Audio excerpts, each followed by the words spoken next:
सभी का आपके YouTube चैनल में पुनः स्वागत करता हूं और आज मैं आप लोगों को पर्यायवाची अपने ही शरीर के अंगों के जो मैंने स्वयं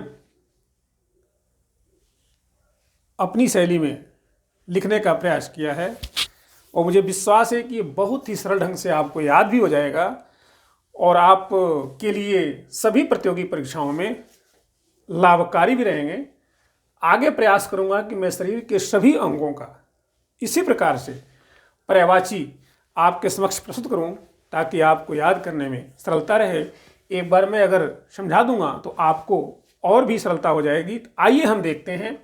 आज आपके सामने 6 तन, बाल, पैर, पेट, हाथ, दांत के ही पर्यायवाची प्रस्तुत कर रहा हूं। आशा है आपको अच्छा लगेगा और आप इसे याद करेंगे, लाभ उठाएंगे। हम देखते हैं।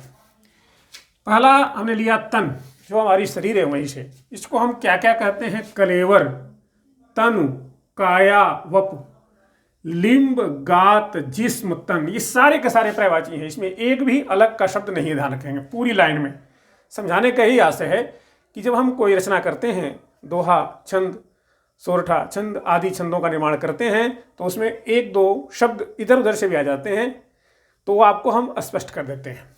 इसमें एक भी शब्द इस लाइन में ऐसा नहीं है जो तन का पर्यायवाची नहीं है।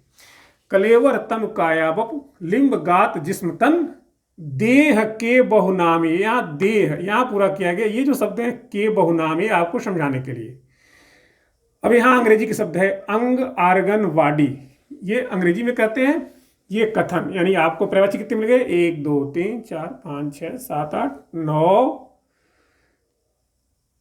10 11 और अंग भी कहोगे तो 12। यानी ये आपके एक दोहे में इतने पर्यायवाची मिल गए। अब हम दूसरा लिखते हैं बाल। बाल का क्या है? केस, कच्छ। देखिए हमने कोशिश किया है आपको दोहा शैली में लिखने का।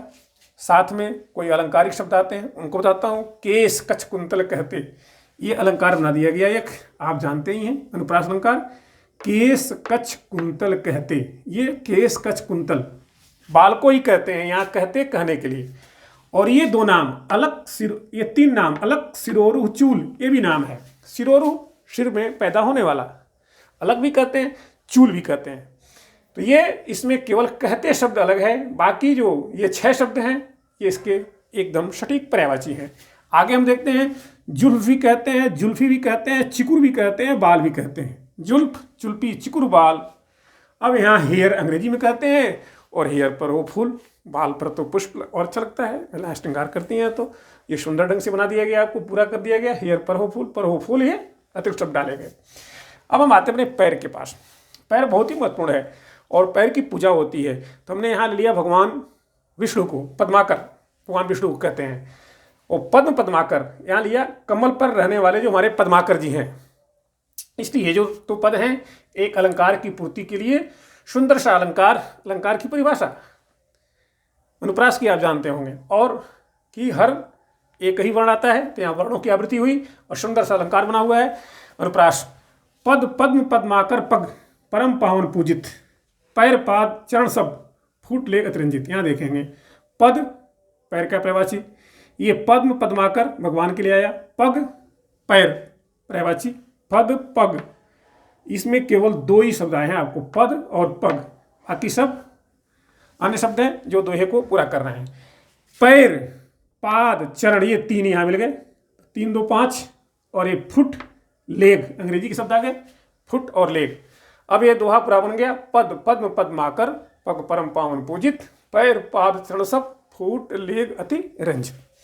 अब हम आते हैं पेट पर। बहुत महत्वपूर्ण चीज, ध्यान रखेंगे।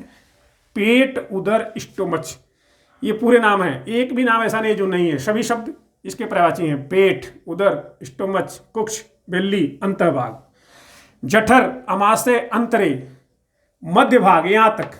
ये केवल पूरा करने के लिए काराग। इसमें सारे के सारे शब्द लगभग काराग को छोड़ करके पेट के पर्यायवाची हैं। अब लेते हैं हाथ। हाथ के पर्यायवाची यहाँ देखें, हाथ, हैंड, हस्त, ये 3। हरदम, यहाँ आपको एक शिक्षा भी दी गई है, हरदम स्वच्छ रखें कर पात्र। कर भी पर्यायवाची, पात्र यानी बर्तन। अपने हाथों से हम हमेशा पात्रों को स्वच्छ रखें, अपने हाथ को भी स्वच्छ रखें। कोरोना काल में एक बात आ रही है, स्वच्छ रखें। तो हाथ, हैंड, हस्त एकदम स्वच्छ रखें। करपात्र, इसका नाम पाणी, पंजा, बाह, भुज, भुजा सवारे गात्र। यहाँ सवारे गात्र शरीर के लिए यहाँ रखा गया, यहाँ तक पर्यायवाची सवारे गात्र पूरक शब्द है। अब हम देखते हैं दांत, जो बहुत महत्वपूर्ण है हमारे लिए। दांत, टूथ, टीथ, अंग्रेजी शब्द। दांत, टूथ, टीथ, भावन, यहाँ अन्य शब्द आया है। रदन, दसन, लुभावन, यहाँ भी अन्य शब्द। तो दांत, टूथ, टीथ, रदन, दसन, 5 इसमें आ गए। भावन और लुभावन पूरा करने के लिए। रद, इसको रद भी कहते हैं, दांत को रद। द्विज भी कहते हैं। द्विज क्यों कहते हैं? दूसरी बार जन्म लेता है, दांत 2 बार जन्म लेता है, आप लोगों को सबको पता है। दंत भी कहते हैं। बदन खुर, मुख का खुर भी है, मुख खुर भी कहते हैं। रखे पावन, इसको हमेशा हमें पावन रखना चाहिए, साफ रखना चाहिए। यह एक ज्ञान की बात देते हुए हमने इसका आपको सामने पर्यायवाची रखा है।